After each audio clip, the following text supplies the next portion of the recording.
Assalamu alaikum wa rahmatullahi wa barakatuhu. Ashama akkam jirtu daawwattoota channel YouTube Abduu Jimmaa hundi keessan baganagaa dhuftanii isin daawwattoota keenya akkaataa paaspoortii Facebook itti jijjiirrattan. Paaspoortii Facebook yoo hin dagattanii yookaan irraanfattanii isinirkaa badee jiru akkaataa paaspoortii Facebook keessanii itti jijjiirrachuu dandeessan gaafii namoota baay'eedha kajalaan nagaafate paaspoortii Facebook akkamitti akka jijjiirrachuu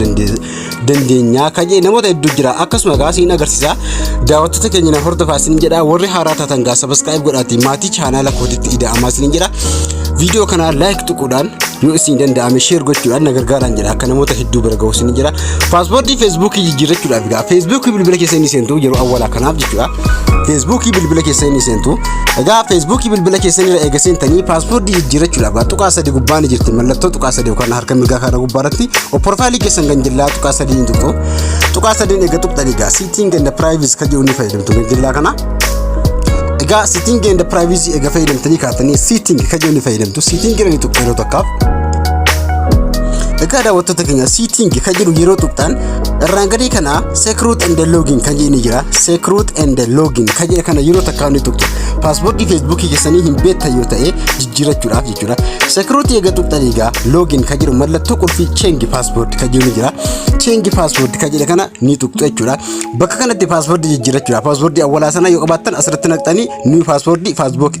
kan haaraa uummachuu dandeessan kana lachuun hin beektan yoo ta'e paaspoortii awwalaa sin beektan yoo ta'e forget passport kan jedhu ganjallaa kan ni jira yeroo takkaaf forget passport kan jedhu kana ni tuqxu ganjallaa kan jiru jechuudha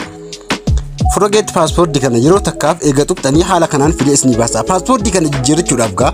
emailiin bilbila keessa irra jiraachuu qaba isin jira yookaan immoo lakkoofsi bilbila keessa irra jiraachuu qaba isin jira kan irratti koodiin isin seenu jechuudha takkanii filattu isin yookaan emailii yookaan immoo lakkoofsa bilbilaa sim kaardii irratti ka koodii irratti isin seenu jechuudha an fakkeenyaaf asirratti lakkoofsa sim kaardii irraa kana seenu koodiin verify gochuudhaaf jechuudha verify gochuudhaaf fi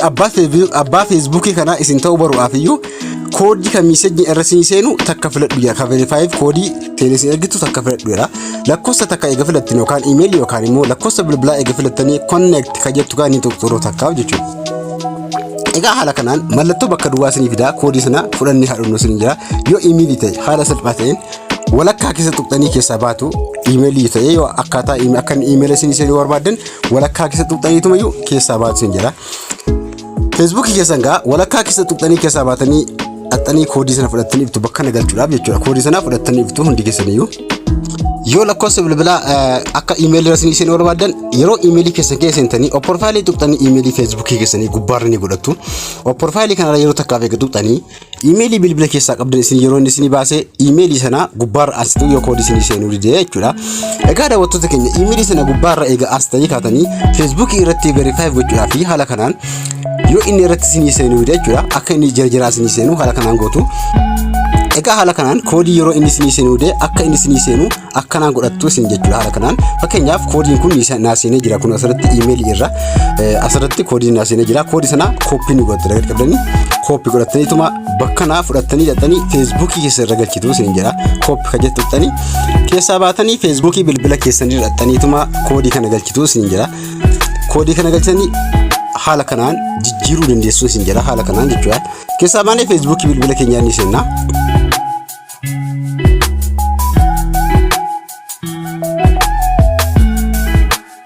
koodii itti naqxanii kaatanii next gootanii yookaan immoo chain gootan haala kanaan siifda koodii itti naqxanii kaatan haala kanaan siifda paaspoortii itti jijjiiruu barbaaddan sana jechuudha yeroo isin koodicha email irra isin galatti naqxanii kaatan haala kanaan siifda paaspoortii haaraa uummachuu barbaaddan sana bakka kanatti ni uummattuun isin jira paaspoortii haaraa uummachuu barbaaddan sana jechuudha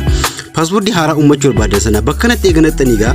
lakkoofsaa fi qubee adda addaa waliin maktanii jechuudha paaspoortii kana eegatti naqxanii kaatanii asirratti ammallee mallattootti karaa itti godhaniituma next gootuu inni gara fuuldaatti deemuudhaaf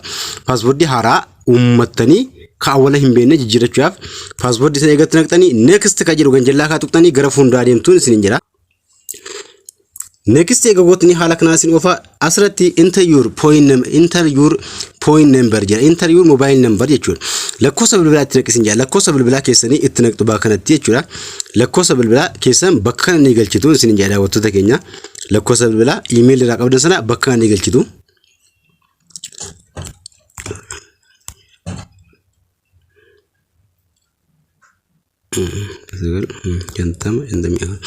lakkoofsa bilbilaa egaa irra galchitee kaatanii daawwattoota keenya asirratti kan jillaa kanatti ammallee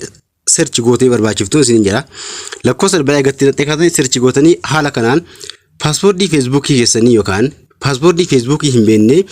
jijjiirrachuu dandeessu isin jira. haala kanaan feesbuukii bilbila irraa qabdee isin bira feesbuukii awwalaati immoo ka tokko ka lammaffaa isin gaafata. feesbuukii bilbila lama qabaattan ka keessaa itti jijjiiruu barbaadan ni tuqxu irra jechuudha. feesbuukii itti jijjiiruu barbaadan ni tuqxu. haala kanaan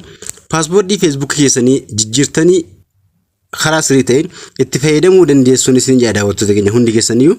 haala kanaan paaspoortii feesbuukii keessanii jijjiiruu dandeessuun isin jira. haala kanaan yoo isin jijjiirtan dudduubatti isin deebisa.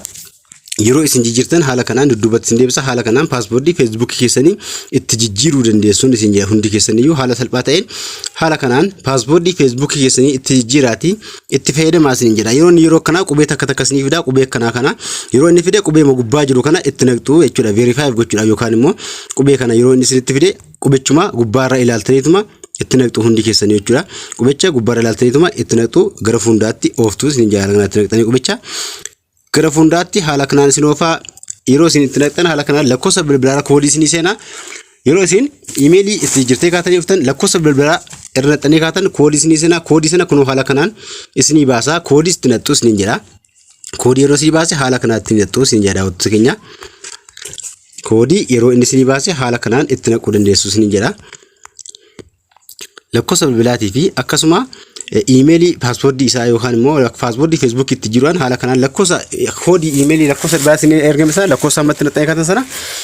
koodii isirra isin galaa. koodii sana eegattanii naqxanii kaatanii haala kanaan itti jijjiiruu dandeessu isin jira karaa sirrii ta'een. haala kanaan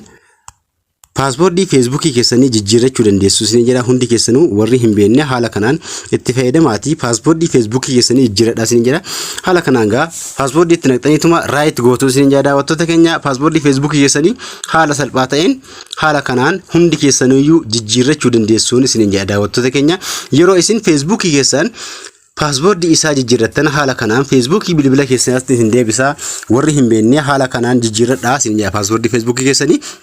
warri dagattan haala kanaan jijjiirrachuu dandeessu jedha. haala kanaan jijjiirradhaati yeroo jijjiirratte kana feesbuukii isin deebisa. haala kanatti fayyadamaa paaspoortii jijjiirrachuudhaaf haala salphaatiin akkana jijjiirrattu haala kanatti fayyadamaa jedha daawwattoota keenya. barnoonni keenya har'aa waa'ee feesbuukii irraa asumatti dhaabbata. gaaffii yoo qabaattan karaa barnoota yuutuubii kootiitiin jechuudha karaa feesbuukiitii fi yuutuubii akkasuma ni beektu irra baay'ee keessan warri haaraatan sabskiraayib godhaatiin maatii chaanal kottee balamaatii warri gaaffii qabdan koomentii barreessuu hin irraanfatina. barnoonni keenya har'aa asumatti dhaabbata hanga walitti deebinutti nagaan naa tura.